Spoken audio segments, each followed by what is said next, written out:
In this episode, we're going to switch gears and visit the White Mountains of Arizona, namely the town of Sholo. But along the way, we're going to stop by Casa Grande Ruins National Monument, Miami, Arizona, the Salt River Canyon, and eventually, once we get to the White Mountains, we'll begin researching a possible future location for, let's call it Pelicamp West. Yeah, that might happen.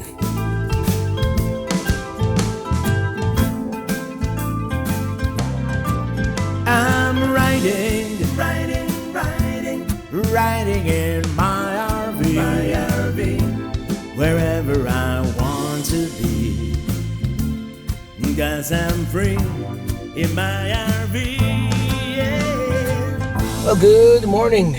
I don't care what the groundhog said, it's starting to feel like summer here, and even though the thermometer says 60s, high 60s, 69 I believe, it feels, it's that desert sun once it hits you, right? And it's very sunny today, as you can see, not a cloud in the sky. This campground, very nice. I was gonna say surprised. I wasn't pleasantly surprised. I had heard great things about Picacho Peak here. In 800 feet, turn right. But for sure, it's all true. Now, considering it's getting hot down here, I don't know about you, but I think I'm ready for a change of scenery. So we're gonna go north. We've been hanging out with the saguaro cacti for too long now.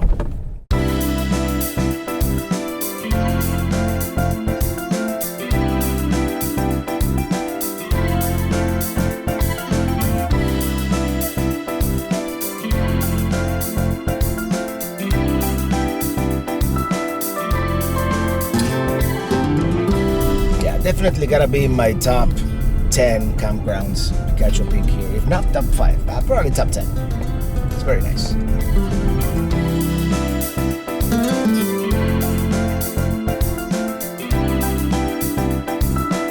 There is a somewhat rare sight. A passenger train. You don't really get to see those as much anymore compared to the sometimes constant super long freight train traffic.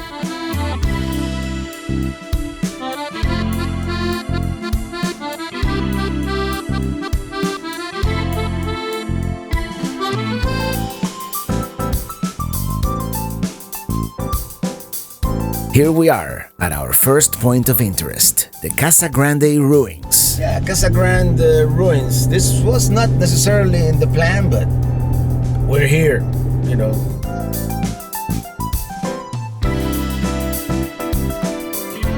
I got my map, and they do have a self-guided tour, so let's do that.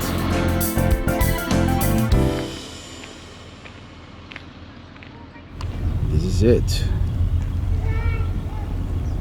While no one really knows exactly the purpose of this 4-story building, we know that the ancestral Sonoran Desert people were an agricultural society. Quite advanced, actually. Somehow they learned how to divert water from the 4 major rivers in this area with the most rudimentary tools, but they managed to do it. And this right here was their walled city. And at the center of it all, the Casa Grande.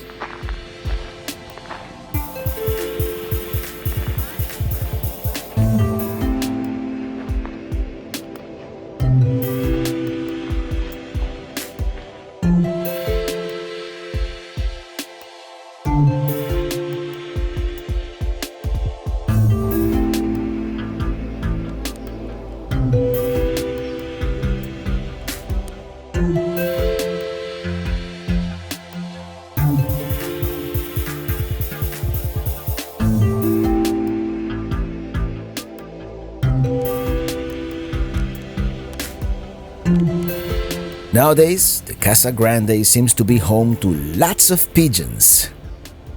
It may have also been an observatory of some kind.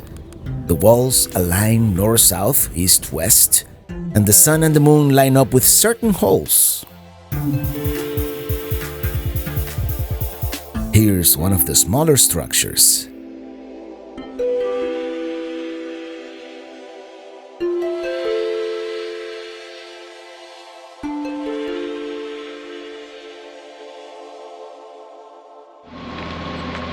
Let's go check out the exhibits at the picnic area and there's construction going on. Yeah, who were these ancestral Sonoran desert people? Apparently, that's what remains of an ancient ball court. You know, like a small stadium. And there's another one of those leather mountains, so common here in the West. Well, just had a quick lunch and yeah, definitely a cool stop here. Kind of serendipitous, if you will. I mean, I was aware that this place was here, but it was not in the plan to stop here. So continue to Walmart. We have about an hour now. I'm gonna stop at Walmart to resupply certain things. I'm running out of paper towels and trash bags, and I'm gonna get a fresh new package of water. Yes, even though I use the Berkey water filter, the way I do it, I buy water bottles and then refill them with the Berkey. And I always have a bunch of them in the fridge, but I don't like to reuse them too many times. And at this point, I've been on the road for almost a month, believe it or not. So I think it is time.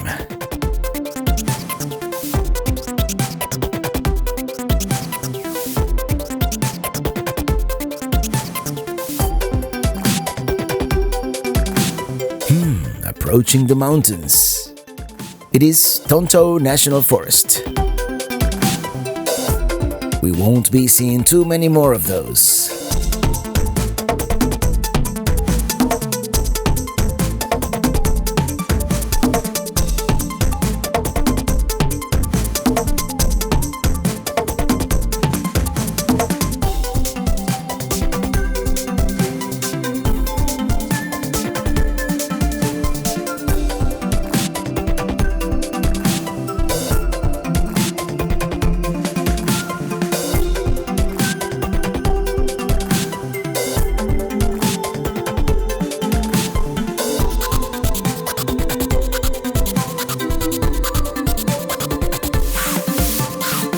What a drive, huh?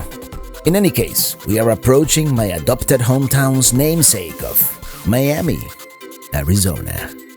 So let's stop at this pullout for the photo op.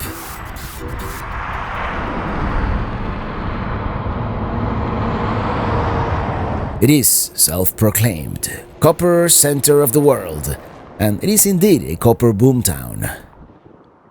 And here to the right, we have this shrine to the Virgin Mary, built by a veteran of the Korean War. It is so interesting to find things like this on the side of the road.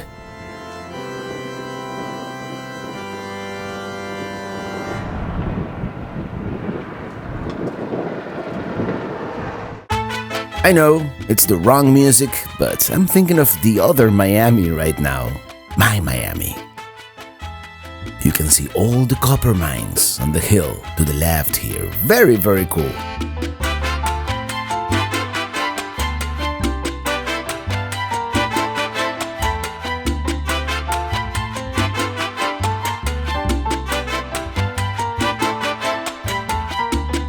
Okay, let's stop by Walmart and resupply.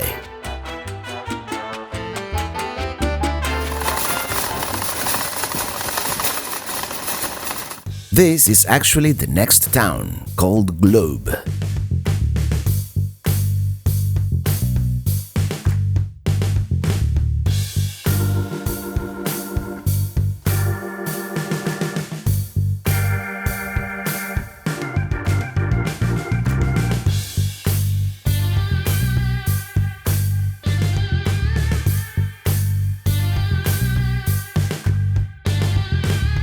I'm thinking this may be one of those more about the journey than the destination. I mean, I don't know how beautiful the White Mountains are. I've never been there, but this drive is going to be hard to top off.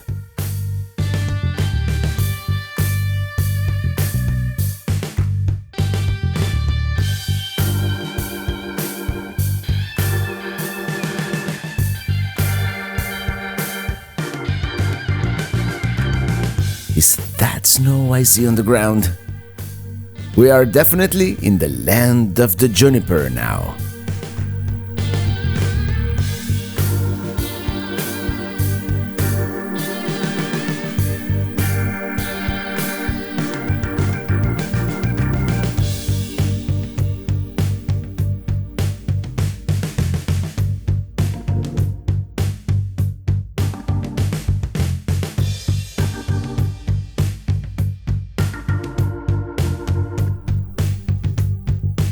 I don't know yet what that is we are approaching, but it looks amazing.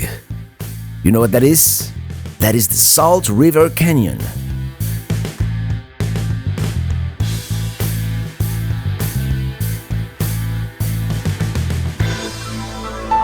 Well, look at that.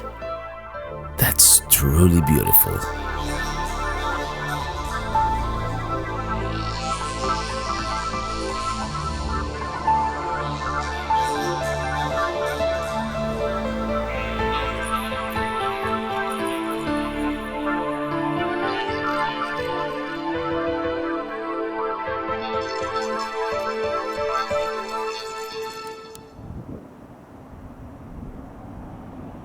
Let's go to another vantage point. This was unexpected.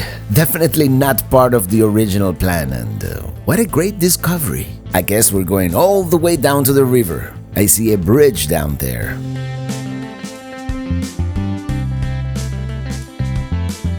Here's the bridge over the Salt River and the rest area. We definitely should have stopped, and it looks like there is a pedestrian bridge too. Oh well, like I usually say, another time perhaps.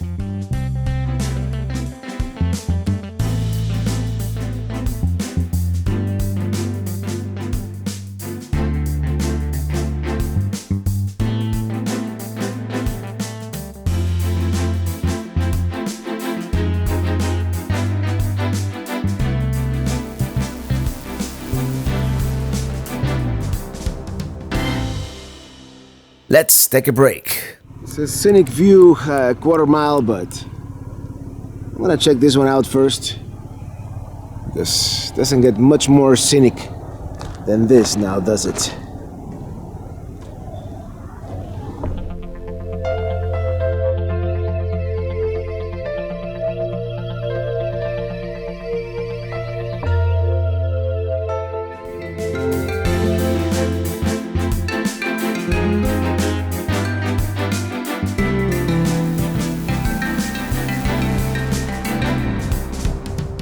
This is the actual scenic view. Much better. We can even see the river at the bottom of the canyon.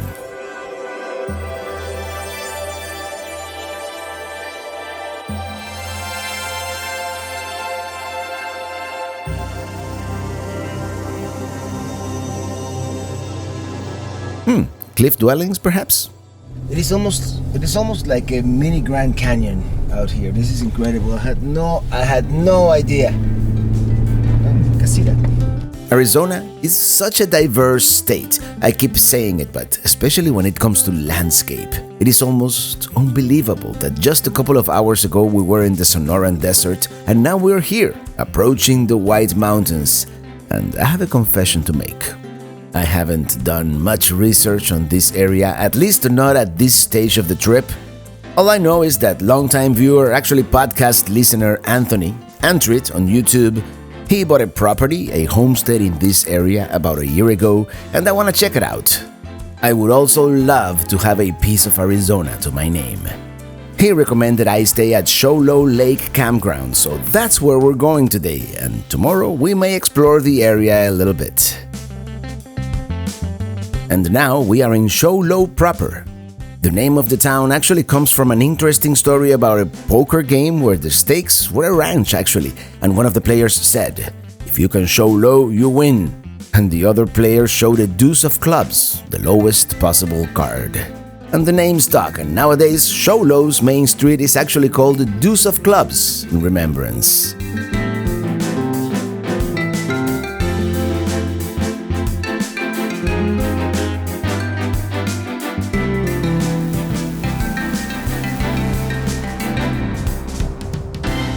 Well, yeah, this is where I ended up, Show Low Lake Campground. And yeah, there is snow. And I chose a pull-through site here because, as you know, I don't have four-wheel drive, and it would really suck getting stuck out here. So it's muddy, it's very wet. But I'm gonna stay here for a couple of nights. I'm gonna test out the internet now, see if it works, so we can do that live stream tomorrow. Tomorrow is Friday, and Oops, you see? You see my feet are sinking. It's like quicksand. Look at that. Oh my gosh. So, we have some pristine snow here. Very nice. And it's turned out to be a beautiful day. It's going to be chilly tonight. It's going to go into the 20s, but we can handle it. It's totally dry camping. I just filled up my water, but we don't have electricity or sewer or anything like that. So we're gonna boondock it for a couple of nights here in the freezing cold.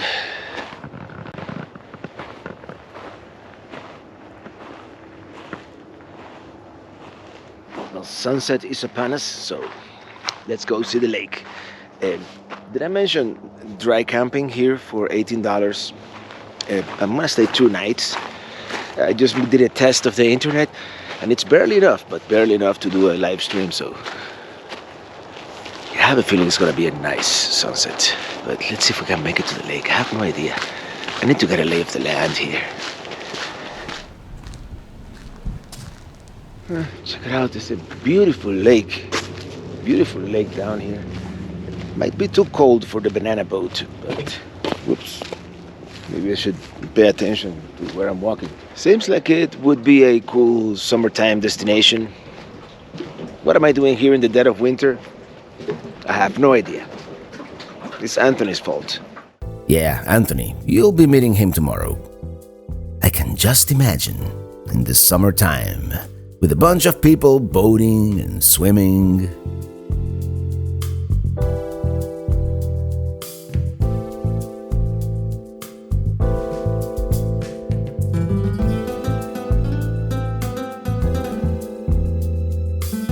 I just realized they also have these lakefront campsites here. How come there's no one here? Maybe because it is freezing and the temperature is dropping rapidly as the sun goes down.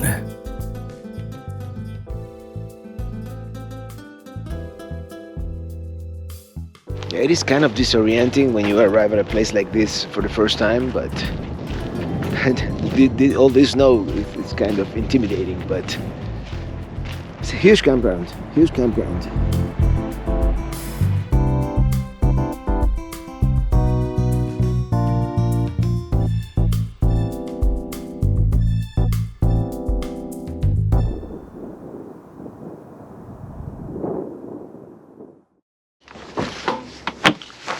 Well, good morning.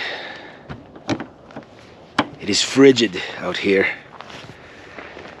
We woke up to 21 degrees Fahrenheit, which I have no idea how much it is in Celsius, but it is way below freezing.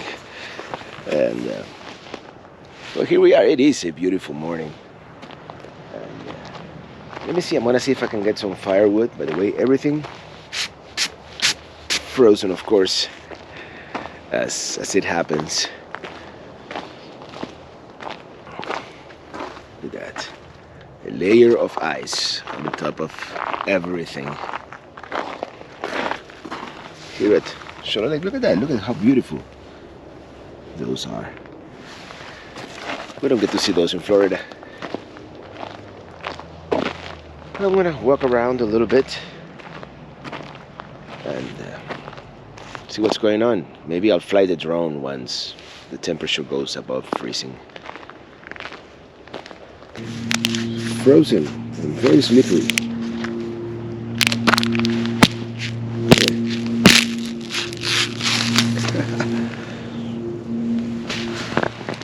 All the puddles are completely frozen. It may not seem like much to you, but for this Florida guy, that's amazing. Look at that.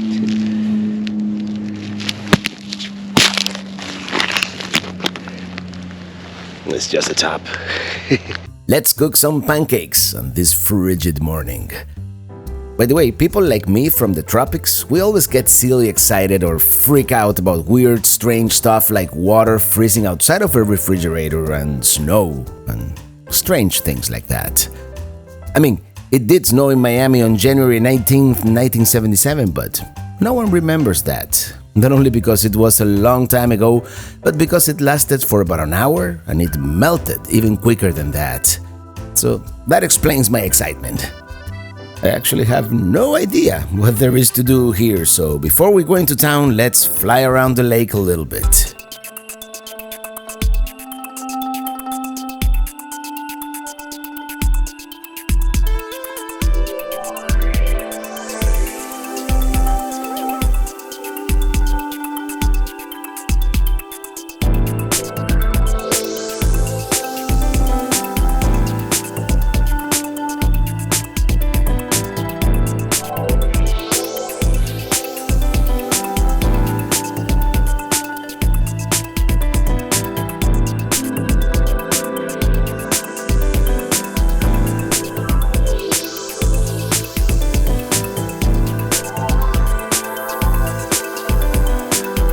Go explore a little bit. Show low.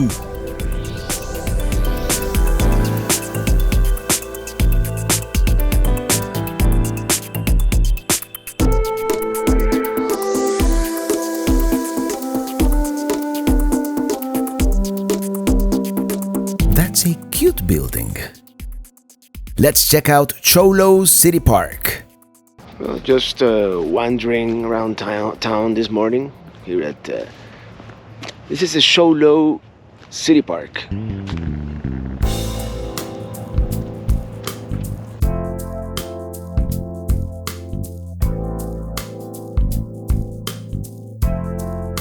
Cholo seems to be one of those places where there is not a whole lot to do in town, but in the surrounding area. And you can use Cholo as your home base while exploring the White Mountains. Let's go for a little hike. There's a whole White Mountain trail system. We are here, Cholo Bluff, 1.5 miles. So, should be easy. Let's go on a little hike. By the way, I'm still a little sore from Picacho Peak a couple of days ago. Oh, look at that beautiful bluebird. What is that?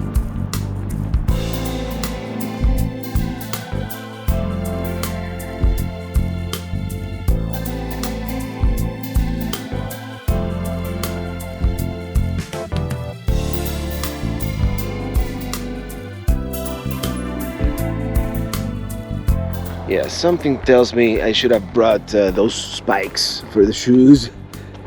We'll see how slippery it is. If it is too slippery, it is slippery. And I left them, oh yeah, it's very slippery.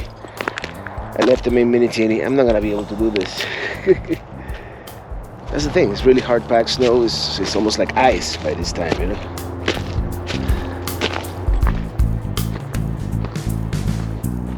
It's a nice trail, walking uphill here, but nothing extraordinary about it. I'm just gonna go back down.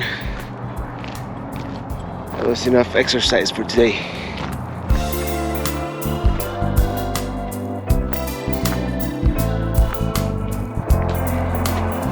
It is beautiful out here, although up there it was a little steeper and a little more slippery than I'd like to admit. But I'm trying to avoid the ice.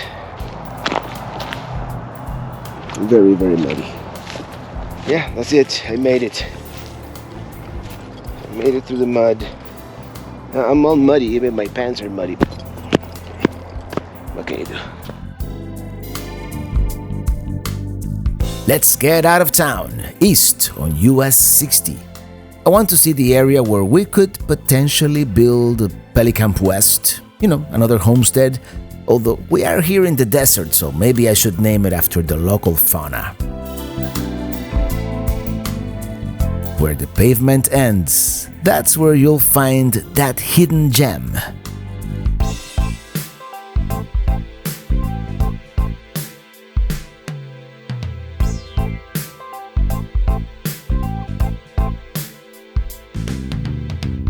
This is pretty nice. With the views of the mountains, and that's the idea, just a place to park the RV.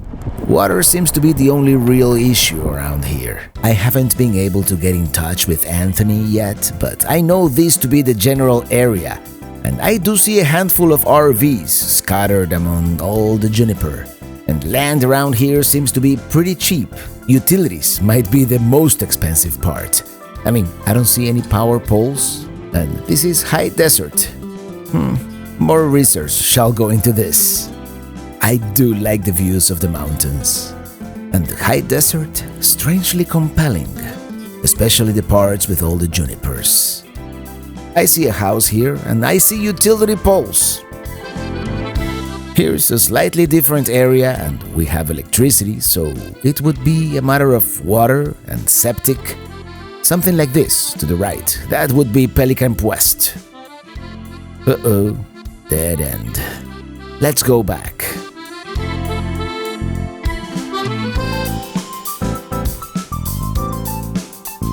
Let's go back into town because it is Friday and I have a live stream to do. An old fifth wheel, and that's probably an outhouse.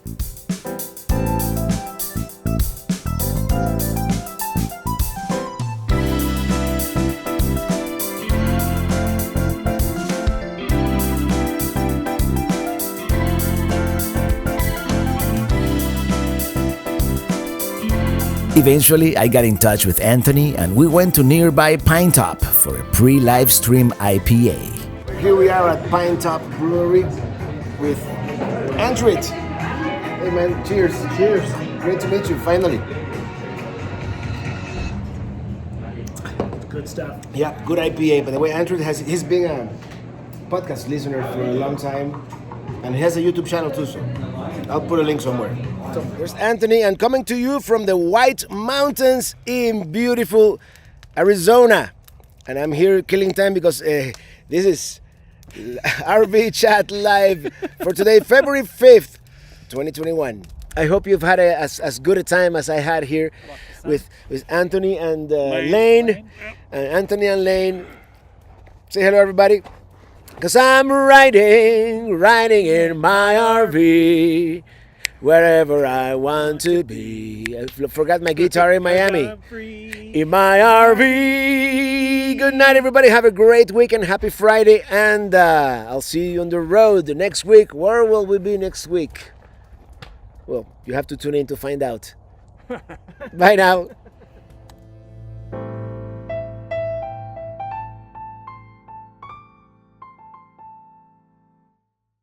Well, good morning. I was gonna do some grilling, but I don't know about this. Look at that.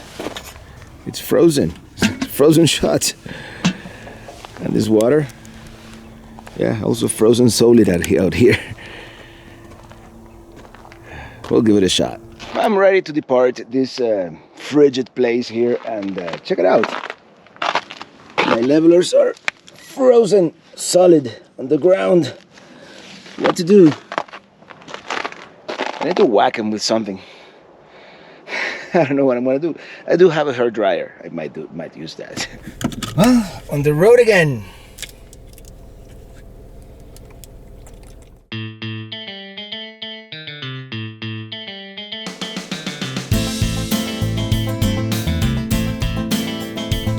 Now we go. I forgot the name of the town we're going to. It's full hookups. It's basically one of those stops where I can take a long shower because don't tell anybody else, but I'm starting to live like an RVer, you know. Showers, since I've been like conserving water, I've been low. Even though I filled up here, I didn't fill all the way. I've been conserving water, and the showers haven't been as regular as they've been in the past. If this is too much information, let me know. So, Walmart and then full hookups. We're driving about 2 hours west to Payson, Arizona, which should put us about halfway to the Phoenix area, which is what's coming next. Illy is flying into Sky Harbor in a couple of days, and we'll be together for the rest of the trip. Yep, good times coming.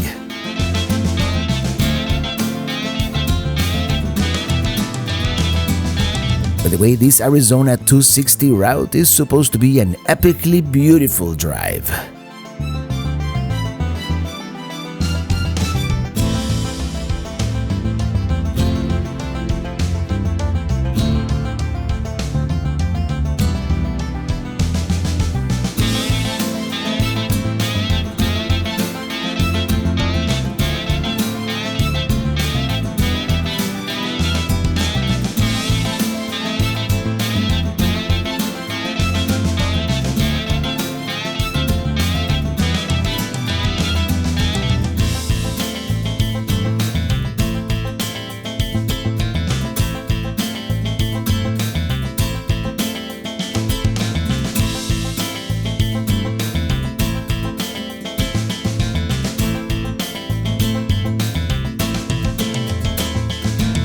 How about an RV cooking show? And let me turn on some lights here so you can kind of see what's going on.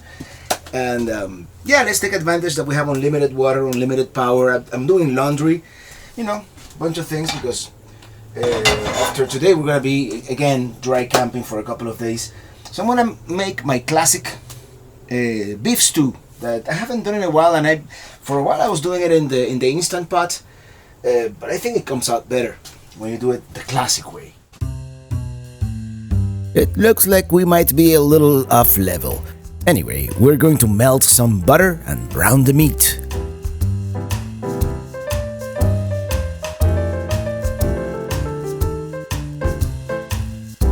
We're gonna do some wine for reduction purposes and to drink, of course. Who was it? Was it Emerald that said never cook with the wine you wouldn't drink? Here we go. I'm gonna add water until it covers the meat and we'll simmer for about an hour or so. I'm gonna bring it to a boil and then we'll lower it so it's, you know, kind of simmers for... I don't think we're gonna need to do an hour, maybe half an hour will be. It ended up being a little over an hour. I even did some laundry while this was simmering. Let's peel a potato. Let's dice a potato. Let's add some mushrooms. Some celery too. Now for the sofrito, we've got some onions, half a green pepper, salt and pepper to taste.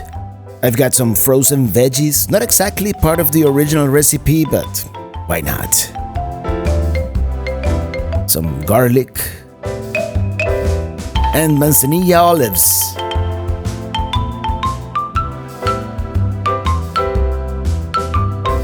Paprika, cumin, oregano, you know, the usual stuff.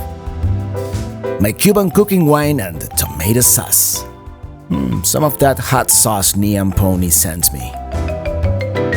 I think it is time to mix them both and let it rip for another 15 minutes or so, and I think we've got ourselves a very good stew. If I may say so myself.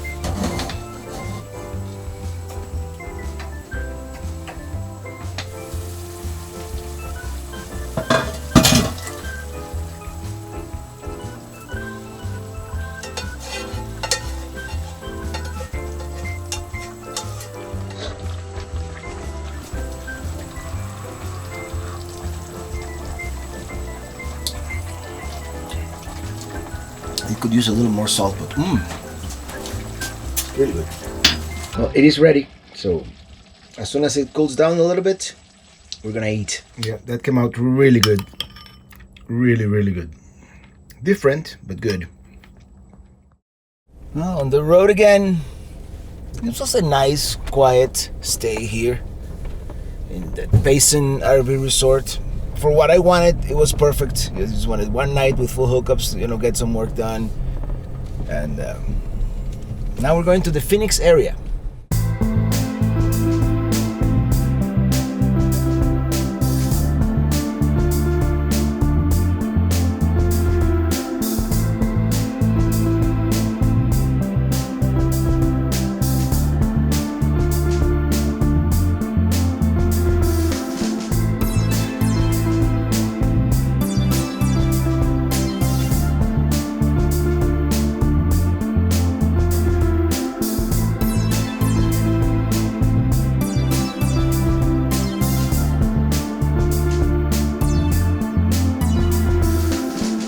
It is uncommon for me to edit a section of the road like this, as one long take.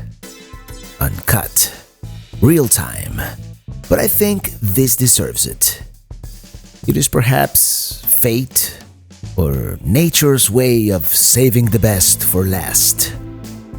I had no idea this stretch of road was going to be so striking. And just like that, as we continue our descent, the juniper will give way to different species of cacti, like this nopal here to the right.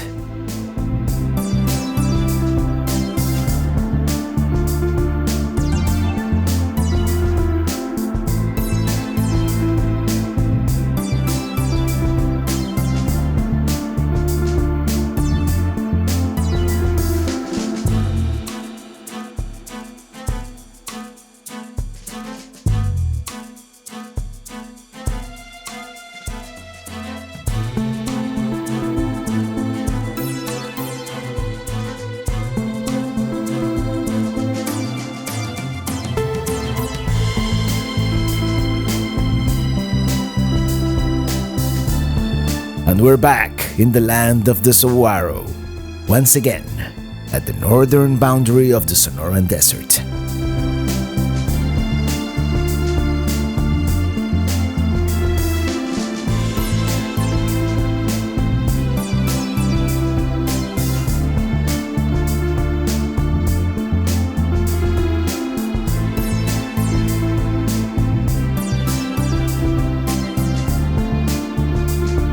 I'm going to meet up with Jason and Misty for lunch here in Chandler, and then off we go to the Superstition Mountains. Remember Jason?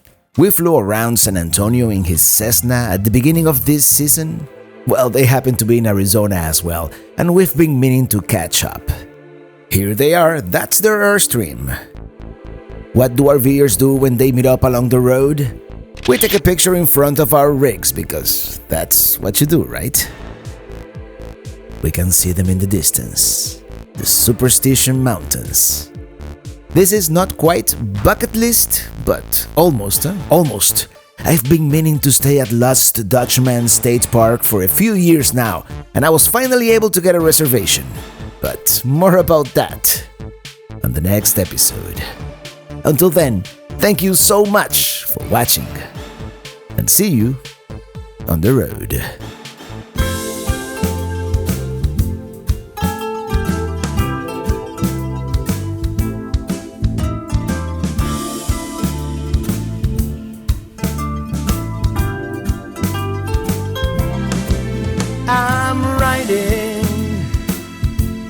I'm riding in my RV, wherever I want to be, and 'cause I'm free in my RV.